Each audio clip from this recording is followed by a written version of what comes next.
Jackson, welcome. Thank you for a great talk in an overall fascinating session. The question that I have for you is how close are we to clinical applicability of these techniques? It looks like science fiction to me, so how close are we? What can you tell us about that? I think we're very close in terms of some of the simple tissues, such as skin, flat tissues. We're bioprinting skin now in multiple layers with multiple cell types. Those are easy to do. The next step is tubular shapes, urethra, blood vessels. I think we're fairly close on that as well. The area that we have a lot of work to do on is the solid organ bioprinting, and that's a huge challenge. So I think we'll take this at a step-by-step process. Yeah, I understand. I guess that bioprinting a structure that is more or less inert is one thing, but moving to the next stage of actually printing life at the cellular level and even further printing function, we're talking there, I guess, about genes, gene activation. How do you envision that you can do that? For me, it seems that it's almost impossible. Well, one of the things we can do with bioprinting is not only put cells and bioink into a 3D structure, we can also put bioactive molecules such as cytokines, chemokines, maturation factors, growth factors that can enhance the function of these cells once we have the structure bioprinted. And once we implant that, then it has the potential of increasing the growth and maturation rate of the cells we put into the printed structure, but also potentially bringing in endogenous cells as well to help heal that site.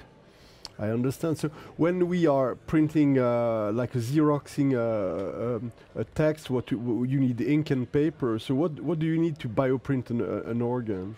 Right.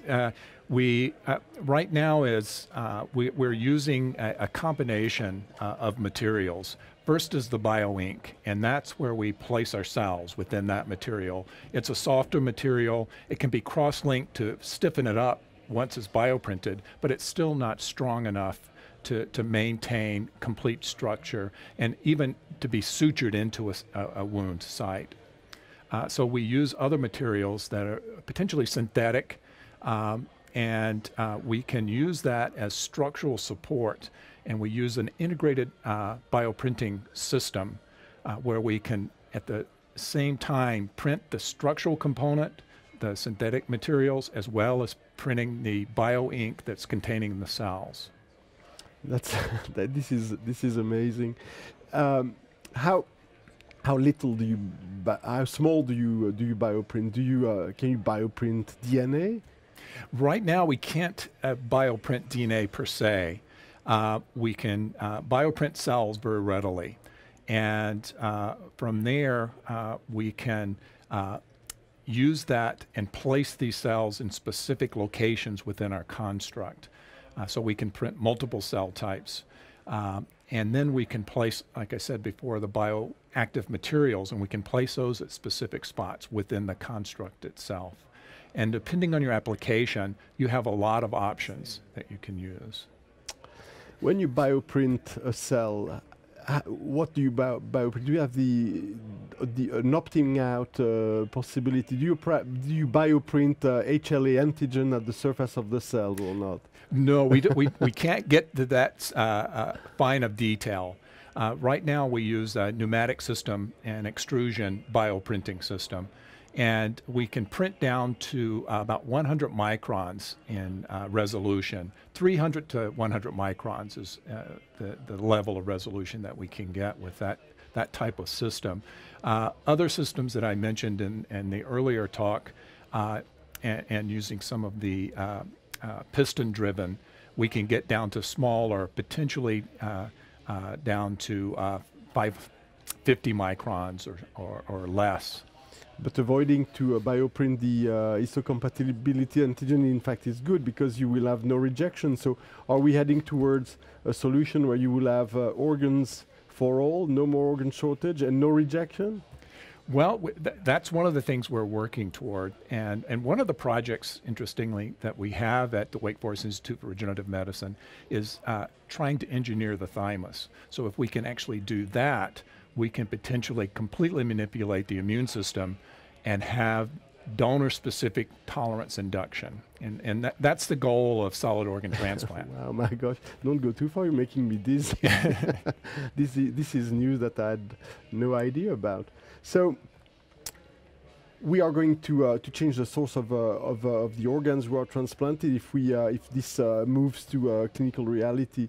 So do you think that procuring surgeons will be changed by lab technicians and engineers in order when we achieve that? I think we'll have the technical aspects associated with the bioprinting, but we still need the surgeons. We have to get that bioprinted construct into the patient in a reliable and safe way, and the surgeons have all of that talent.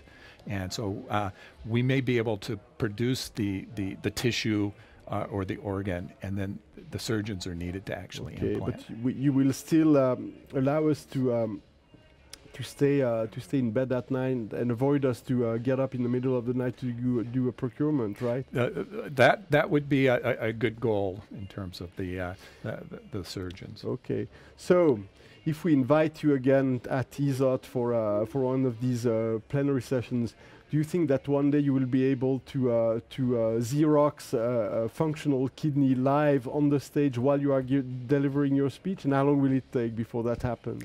Well, I think we're going to be a little ways away from actually bioprinting a functional kidney. It's very complex, multiple cell types.